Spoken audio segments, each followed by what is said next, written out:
This is just it's something that I dug myself into. It's a challenge that I wanted to protect our soil microbiome and our farm biology, and ended up also working towards protecting our climate through getting rid of fossil fuels and our fossil fuel dependence in agriculture. So it's a long story, but that's a separate thing. But it ties all back to RAEN and the beginning of RAEN, and my brother and I, and our focus to make wines that can sit in the company of the best wines of the world. So it's been a long journey.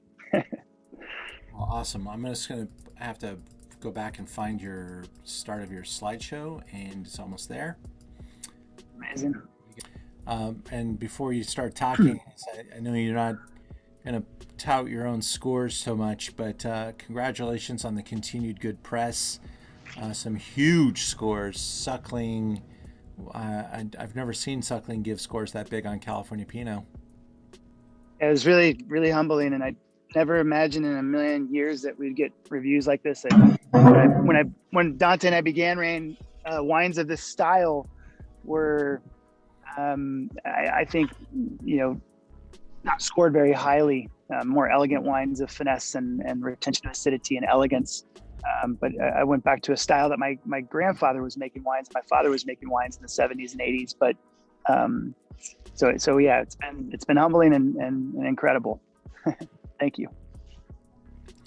Well, if anybody doesn't know, the last name is Robert Mondavi, and there's his dad, Tim. Yeah.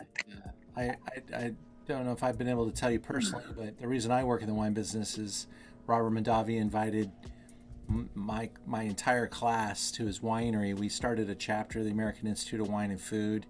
Things went very well. We had some goals, and he invited us all up, and we spent the whole day with Margaret and he in 1991 sitting on the front lawn of the winery having lunch for about 4 hours.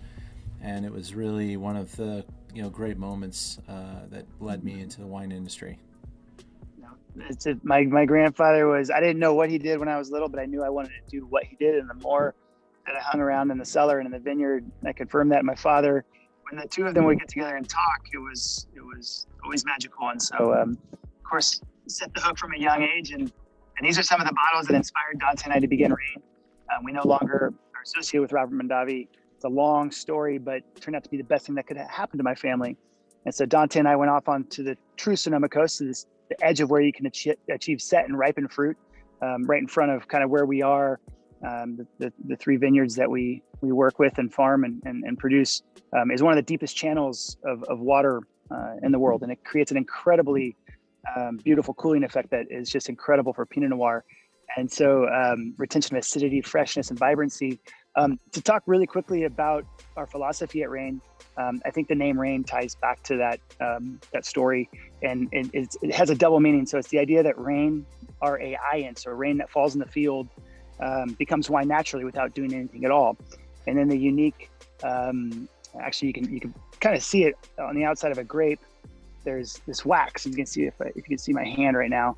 I just polished that off. That wax collects all the native yeast that's floating through the air. There's over 50,000 individual yeast cells in any given berry. So if you think about it, it rains in the fields, filters through the rocks, the vines drink the sun, sweetens it. And then if you do nothing at all, a bee will come bite the grape open, or a bird will peck it open. The juice mixes with the skins, sugar plus yeast yields alcohol right there without intervention. The rain that had fallen on the field and was sweetened by the sun becomes wine without doing anything at all.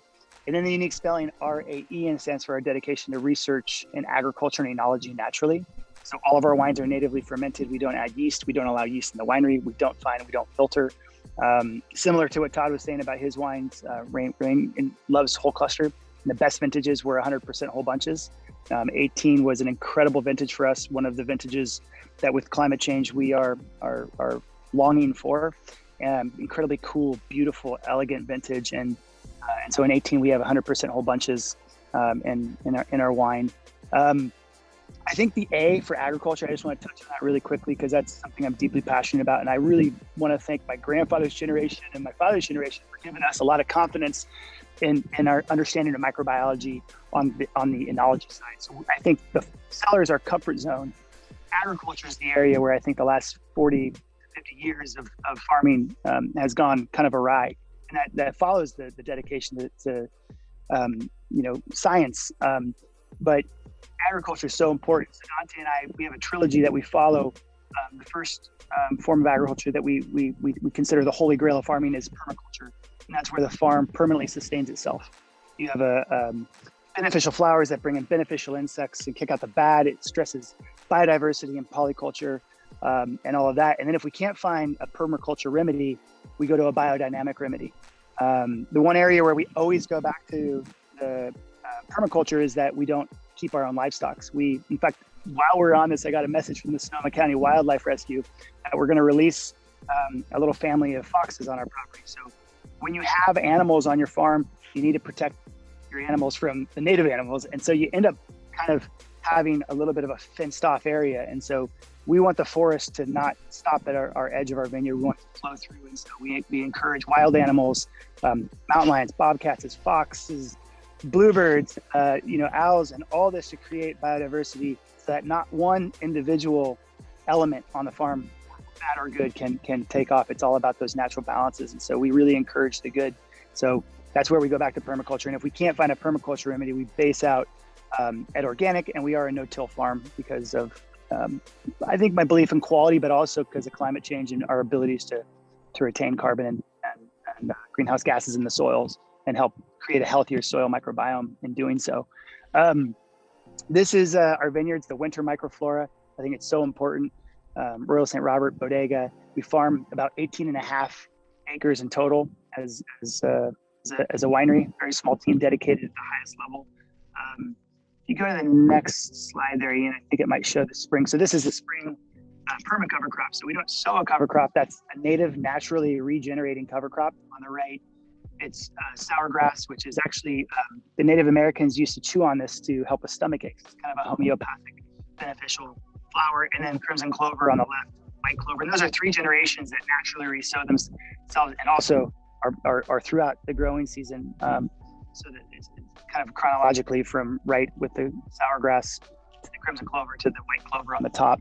And then you can see the owl boxes behind Royal St. Robert there, which help us with our gopher problem. Probably doesn't do enough help, but we'll take every step we can. And gophers aren't all bad. You just don't want, you don't have that balance. They can run rampant.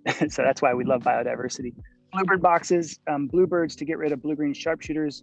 Blue-green sharpshooters are the vector for Pierce disease, which essentially slowly stresses and kills the vine.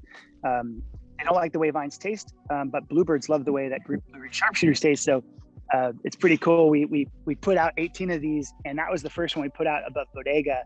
And we were coming back down after putting them up throughout Royal St. Robert, and there was a bluebird sitting on top of that box. And we're like, all right, let's see if this works. And we are super happy to say that since introducing the bluebird boxes, the blue-green sharpshooter population has gone down, the bluebird population has gone up.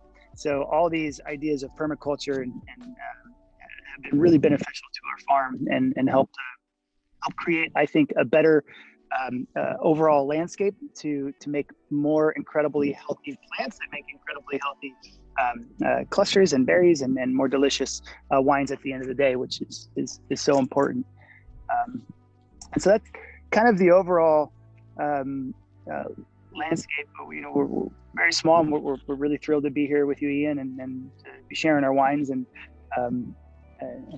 continuing on with our mission and movement. So. Well, the wines are reflecting all your passion and all your decisions.